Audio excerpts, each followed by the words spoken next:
Moi, je suis Josette Mayor, je suis présidente du collectif de soutien au peuple grec Aube.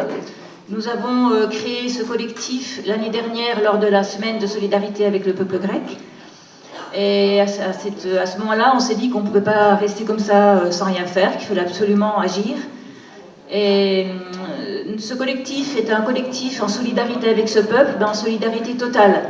Parce que les combats que mène le peuple grec sont exactement les mêmes que ceux qu'on mène, nous, en France. En ce moment, on se bat contre la loi travail. En Grèce, le code du travail a été complètement détruit, ce qui fait que la population est dans une désespérance totale, puisqu'il n'y a plus de travail, il y a une flexibilité qui fait qu'il y a 2 suicides par jour en Grèce. C'est un pays qui ne connaissait pas le suicide. Et donc, notre collectif fait partie d'un collectif national. Nous sommes plusieurs collectifs sur toute la France. Et notre mission, en fait, c'est déjà un soutien aux dispensaires sociaux solidaires qui sont créés en Grèce, puisque ces collectifs, en fait, répondent à la politique d'austérité qui a été mise en place par la Troïka en Grèce. Tout le monde sait un petit peu de ce qu'il s'agit. Et 50% des hôpitaux ont été supprimés. Sur le reste, 40% de budget ont été supprimés. Donc, ce qui veut dire, en plus, les Grecs qui sont au chômage ne sont plus couverts par la sécurité sociale. Donc, ça représente 30% de la population qui n'ont aucune couverture sociale. Ça veut dire que quand une femme va accoucher dans un hôpital, par exemple, si elle n'a pas de couverture sociale, elle est obligée de payer son accouchement en sortant de l'hôpital. Sinon, il y a eu des cas où l'hôpital retenait en fait le bébé à l'hôpital jusqu'à ce que la famille puisse réunir l'argent pour payer. Donc c'est une situation catastrophique. Un quart des enfants ne sont plus vaccinés parce qu'ils ne sont pas couverts. Et puis en plus, c'est tellement cher que de toute façon, plus personne ne peut acheter des médicaments. Donc nous, notre travail, on parraine en fait des dispensaires sociosolidaires. Donc déjà, ces dispensaires ont été créés par des bénévoles, des personnels soignants, des bénévoles, d'autres bénévoles en tout genre, je veux dire administrateurs, secrétaires, gens qui viennent aider. Et donc dans ces dispensaires, il faut du matériel, parce qu'ils n'ont rien, ils n'ont pas de budget, ils n'ont pas de médicaments, ils n'ont absolument rien. Donc en fait, ils fonctionnent uniquement avec la solidarité nationale et internationale. Il faut savoir que les Grecs qui sont déjà dans une mouise pas possible apportent régulièrement, quotidiennement, les médicaments qu'ils peuvent à ces dispensaires.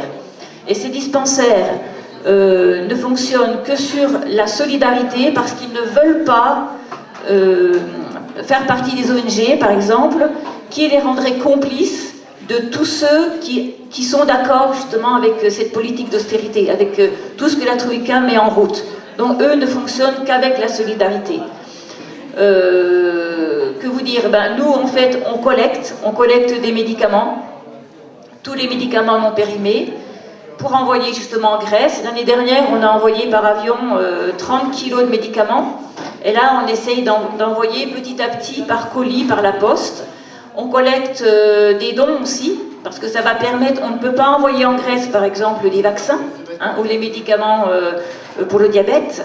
Donc, ça nous permet de collecter de l'argent qu'on va envoyer directement, tout part, de toute façon, au niveau des dispensaires. Le problème, c'est qu'il y a aussi les malades les malades du cancer ne sont plus soignés, carrément, à l'heure actuelle, parce qu'il n'y a plus de médicaments en Grèce pour soigner les cancers, c'est trop cher. Et ça, les laboratoires Sanofi sont en grande partie responsables, puisqu'ils ne veulent plus livrer de médicaments contre le cancer, parce qu'ils ne sont pas sûrs d'être payés. Et pareil pour le diabète, on ne trouve plus de médicaments pour le diabète, donc on a rencontré des gens en Grèce, justement, qui ne pouvaient plus se soigner par rapport au diabète et par rapport à énormément de choses. Et le drame, c'est qu'en plus, les réfugiés sont arrivés en nombre en Grèce. Ces réfugiés ont été acceptés, contrairement aux autres pays européens, ont été acceptés par la population, qui s'est vraiment mis en quatre pour les soulager, pour les accueillir et pour les soigner. Donc les dispensaires sont encore responsables de tous ces réfugiés. Le problème aussi, c'est qu'à l'heure actuelle, il y a des ONG comme Médecins du Monde, je crois que c'est Médecins du Monde, qui sont partis de Grèce parce qu'ils ne sont pas d'accord avec les accords entre la Turquie et l'Union européenne.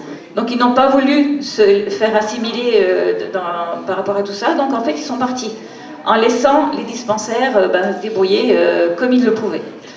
Alors nous, au niveau du collectif de l'Aube, alors franchement, s'il y a des gens ici qui veulent créer un collectif Haute-Marne, ils seront les bienvenus. Nous, on peut vraiment venir pour aider, pour faire venir des gens, pour vraiment donner un coup de main.